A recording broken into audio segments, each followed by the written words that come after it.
Oh, what a beautiful Sunday. The sun is shining, your shoes and teeth are polished, and your camera is the best and newest on the market.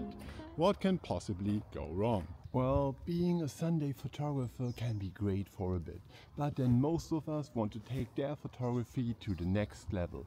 So why not instead be part of the everyday photography movement with far more potential for fun and creative growth?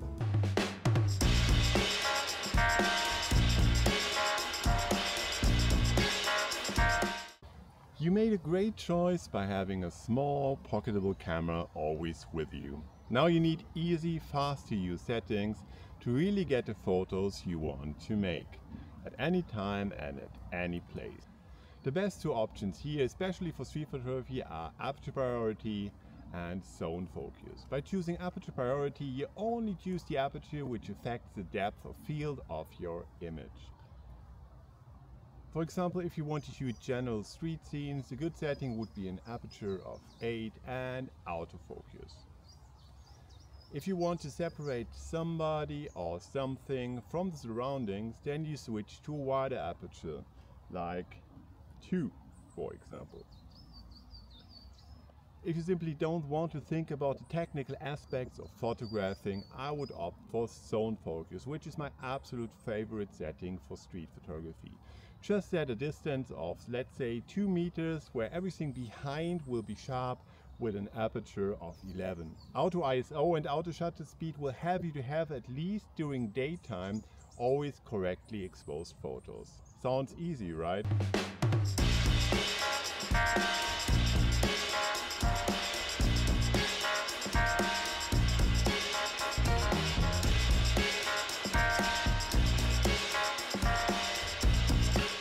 Some years ago I administered a meditation website. So many people posted that they would love to start meditation, but they have no time for it. I think the easiest solution for that is getting up 20 or 30 minutes earlier. A normal adult needs at least 6 hours sleep a day.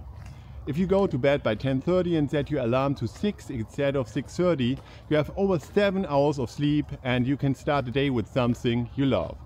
Be it meditation or photography. You can take a morning walk with a camera, and you know when the light is absolutely gorgeous for photography, you've guessed it right, in the early mornings.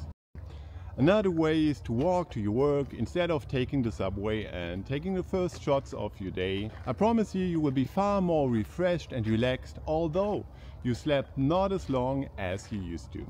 And starting into the day with something that productive and positive will give you good vibes for the rest of the day.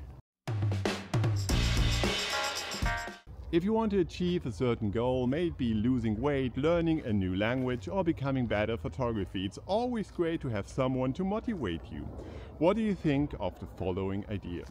Look for a fellow photographer in your area who also wants to get better. Meet up every 2 weeks or once a month and talk about the photos you took, your photographic goals, maybe about projects like an exhibition or how to publish your work. By doing that, you don't only become a better photographer, but maybe meet a new friend as well.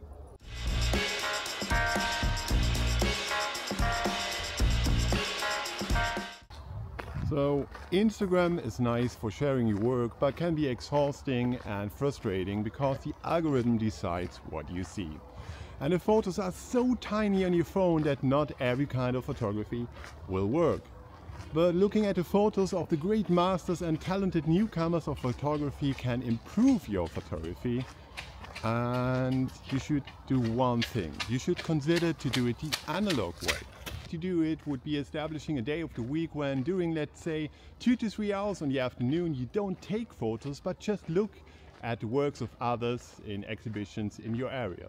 Or if you don't find anything of interest, grab one of your favorite photo books.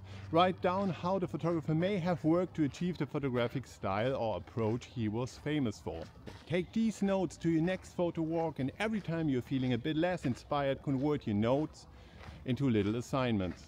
One assignment could be try to shoot like Ernst Haas or Saul Leiter for 1 hour, which could mean you look for interesting car shopping windows to frame your subjects and shoot in color only.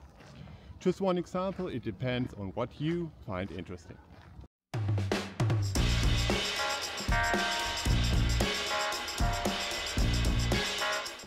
There will be moments when you think that you have the wrong camera. That happened to me as well. Most of you probably will have a 28 or 35mm lens, and there will be moments where it feels like you are not close enough and there is too much clutter on the image which shouldn't be there. You may think in these moments that you need a camera with 2 or 3 interchangeable lenses to make great photos in every situation. But please don't fall for this trap. Only limitations help us grow. You will get better from day to day if you shoot just one camera for, let's say, half a year. After this time frame, you will know the certain camera better than every Sunday photographer out there, and you'll have satisfying results. Don't believe the lie the camera companies tell us. You don't need a bunch of cameras and lenses to become a great photographer. You only need a bunch of time and a camera you are holding in your hands right now.